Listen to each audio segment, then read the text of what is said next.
Young people from across Cumbria put their questions to a panel of politicians and experts at the Youth Climate Question Time in Penrith on Friday the 5th of July 2019. To members of the panel, I say this: you will likely die of old age. I will probably die of climate change, unless you grown-ups get radical and act fast. They challenged the panel on the proposed new coal mine in Cumbria, which has caused a lot of concern among young people worried about climate change. Now, we need to think of the next 10 years as the decade to zero. This is our small remaining window of opportunity and hope. We have the solutions we need, and we all need to be part of making that happen. Green technologies have developed and are becoming more efficient environmentally and economically. Cumbria should be investing in new technologies to develop a sustainable society, creating employment in green industries. A new coal mine in Whitehaven has been proposed, but we need to keep fossil fuels in the ground. Some people support the mine because they have been told it will create jobs.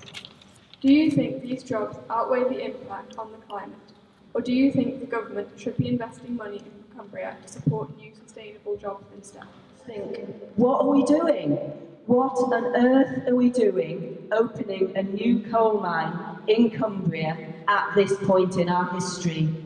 Cumbria Energy Coast should be Cumbria Renewable Energy Coast. More wind turbines, using the solar and tidal energy of the Solway Firth. Yes, I mean, the proposed new mine is completely counterproductive. Some people argue that it's coking coal, it's about supporting the steel industry. You can replace coking coal with recycled steel. There's absolutely no need to take that stuff out of the ground, so I'm completely opposed to it. We are, on the United Kingdom, blessed by having the largest tidal range on planet Earth after Canada, and we use nearly none of it. Nearly all of the supply chain, the hydro, tidal and marine energy, is British. So if you want to create jobs, you invest in hydro. It's the responsibility of politicians to provide an answer to that bigger picture, to invest in West Cumbria so that renewables become the source of employment. There's a document out, the 1 million climate jobs, which looks at insulation as well. There's a huge amount of things that we can be positively doing. We've got to stop this kind of extraction. We've got to stop other forms of extraction, like fracking. This is extraction economics. This is part of an economic system that is looking at constant growth, taking things out of the planet, burning it and losing its power and its potential to make profit for someone somewhere. And even one of the arguments that was put forward was, well, never mind actually, because a lot of this coal is going to be exported, so it's going to be off the UK's carbon footprint, so it doesn't matter. Right? And all these arguments turn out to be absolutely bogus. 500 jobs that they're claiming would be 1 million tonnes of carbon footprint per job. That's a very big number. This coal mine is going to dig up coal with a carbon footprint of 500 million tonnes of coal or thereabouts in its lifetime. The Labour Party, we're looking at something we're calling the Green Industrial Revolution, which is about having the second industrial revolution, but with green jobs, investing in wind energy, for example, tidal, solar, and so on. Because fossil fuels do need to stay in the ground. We are being told, yes, West Coast must have jobs. And as all my colleagues on the panel here have said, there are other ways of providing it other than digging out the coking coal. So you all seem to be pretty against the coal mine, but I'd just like to ask, what are you doing against it? Are you all campaigning against the creation? Yes. I went to a protest yesterday about it, and doing what I can within my networks, and I'm very supportive to hear that Tim has been looking to call it in.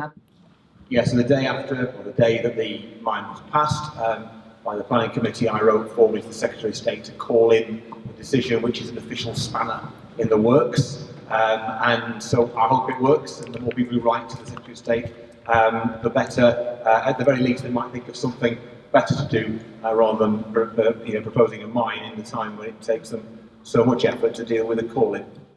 Yeah, well, I'm glad it's been called in, but I'll still continue campaigning. Yeah, so I was completely taken by surprise by that planning decision, because because I thought it was such a stupid idea we'd never get that far. And then spent about a week just picking into the arguments, analysing the numbers, and producing data to support people's letters to authorities. Because the argument is, as you said, about jobs, and we do need jobs in West Cumbria. So what we've been trying to do is press the government to invest in green jobs up here, so that those arguments disappear. Sue has said exactly what I feel as well, and I think that's what we need to watch carefully. Look at and I'm in the position of being able to keep my finger on the tabs of the call-in as well as everybody else, and I think that's what we need to move towards.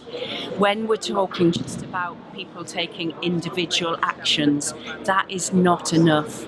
We need system change. Now we need to think about what we can do next, because things like the coal mine, everybody seemed to be against it.